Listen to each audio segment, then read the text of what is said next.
ایک دفعہ شیطان آیا ہمارے نبی سے ملنے، تو آپ نے اس سے پوچھا تیرے دشمن کتنے؟ کہنے لگا 15۔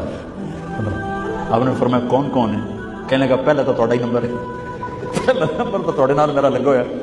پھر کہنے لگا وہ مسلمان جو 24 گھنٹے باوضو رہتا ہے وہ میرا بڑا دشمن ہے۔ جو باوضو رہتا ہے اور باوضو سوتا ہے، ایک فرشتہ اس کے لیے بندگی کا ثواب لکھتا رہتا ہے۔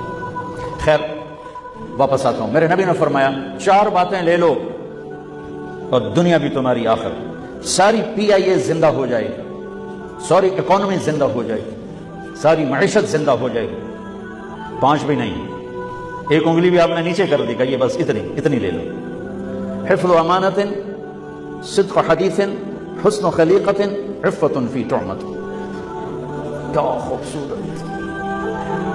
ساری زندگی کسی کو دھوکہ نہ دینا، دیانت داری۔ میرے ملک کے ادارے کیوں ڈوب گئے؟ دیانت نکل گئی، کھوٹ آ گئی، دھوکہ آ گیا۔ میرے نبی نے کہا حفظ و امانت، کبھی امانت میں خیانت نہ کرو۔ صدق حدیث، کبھی جھوٹ نہ بولنا، ہمیشہ سچ بولنا۔ میرے نبی نے فرمایا میرا امتی ہر گناہ کر سکتا ہے، 2 نہیں کر سکتا، ایک جھوٹ کبھی نہیں بولے گا، ایک دھوکہ کبھی نہیں دے گا۔ میرے نبی کی 2 صفتیں ہائی لائٹ ہوئی، صادق اور بولو کیا ہیں؟ کوئی اور بھی تو ہو سکتی تھی، جس سے مشہور کیا، قاب قوسین بھی تو ہے اور ادنا بھی تو ہے، واللیل بھی تو ہے سیاہ زلفوں والا، والضحیٰ بھی تو ہے روشن چہرے والا۔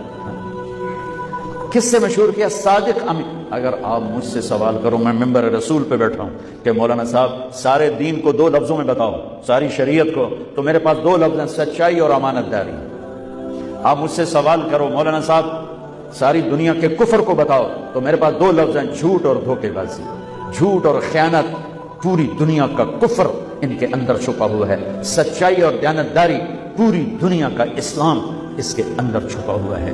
دیانت اور سچائی یہ بیج کی طرح ہے اور پورا اسلام پھر باغ بن کے پھلتا پھولتا ہے۔ جھوٹ اور دھوکہ یہ بھی بیج کی طرح ہے، پھر اس سے کفر کا جنگل کانٹوں بھرا جنم لیتا ہے۔ میرے معاشرے سے جھوٹ نکل جائے، دھوکہ نکل جائے، یہ پاکستان جنت کا ٹکڑا ہے۔